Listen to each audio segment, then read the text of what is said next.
Hello and welcome back to my channel. I'm Christy with Fantastic Finances, and I discuss velocity banking and how to get people out of debt very quickly. The client that I'm working with today has quite a bit of debt going on here, a lot of credit card debt of about $80,000.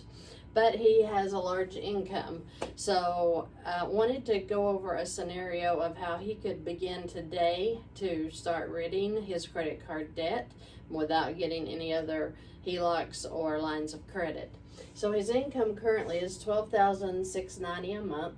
He has living expenses at $5,615. That varies. He has debt payments at $4,764, and his cash flow is $2,311. So that is good.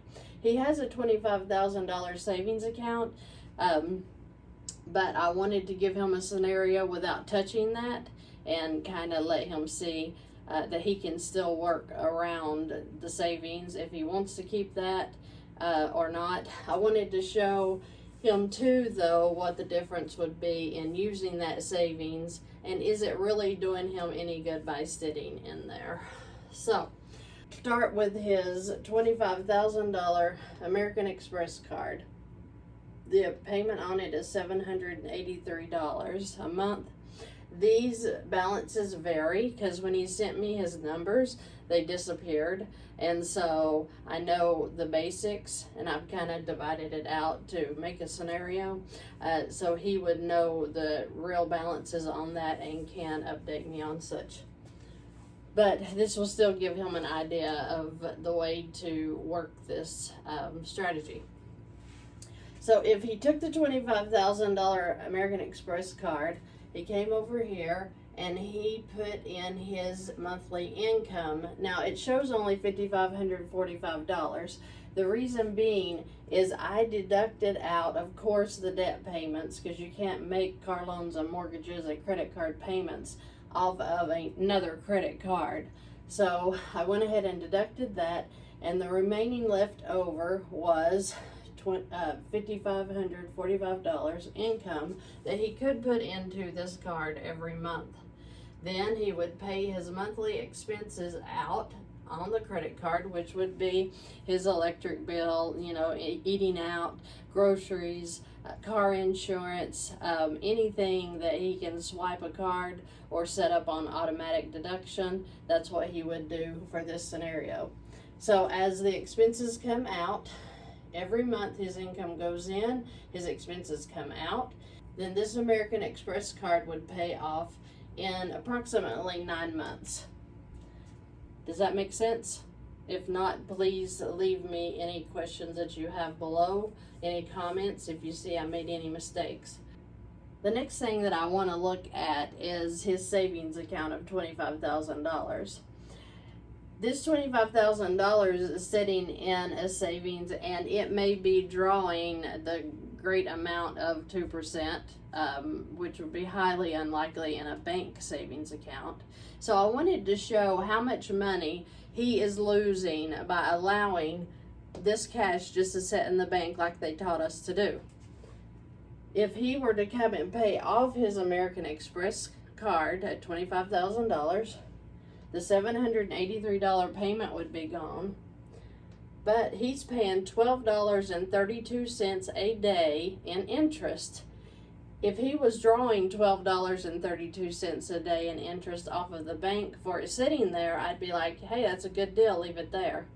But he's paying $12.32 a day in interest, and that is $369.60 a month that he is losing by leaving that money sit in there.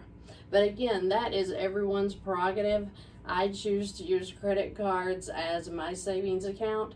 So if he were to come and pay this off, then he would be done with that card. His credit score would shoot up, and then he could start his expenses out of this card, or he could start on his next big card, which could be the $15,000 credit card number 1 at $604.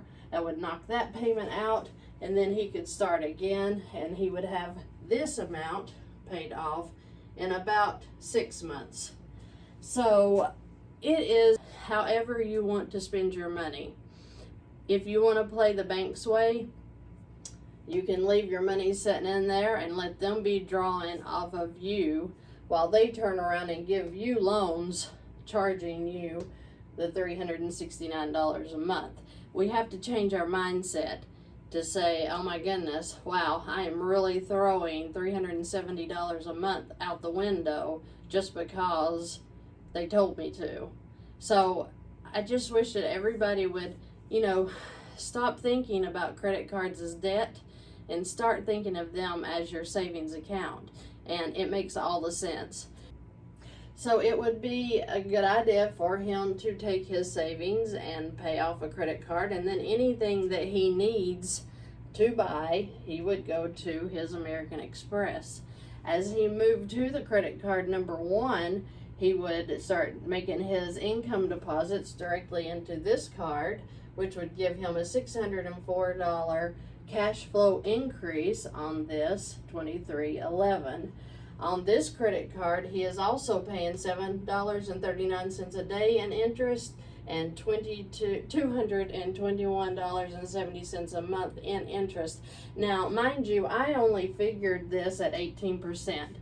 I figured the American Express card and all of these cards at 18% because when we lost the information, I didn't have the rates either. But I know that 90% of credit cards start at an 18% rate and can go all the way up to 26% at least. So if I'm wrong about that, correct me and I'll give you your right numbers. But I wanted you to see exactly how much money you're wasting by letting these cards sit like they are. You do have an option to start on one and just pay it down slowly, or you have an option to do it with a bang, start knocking this off, saving you some money, and moving on to get rid of other credit cards. In the next video, I'm going to show this same client what the difference would be if he took all of his debt and put it into a first lien HELOC, because he does have a lot of equity in his home, and I wanted to give him a scenario of how he could really rid a lot of debt very, very quickly. So stay tuned for that, and thank you for joining me.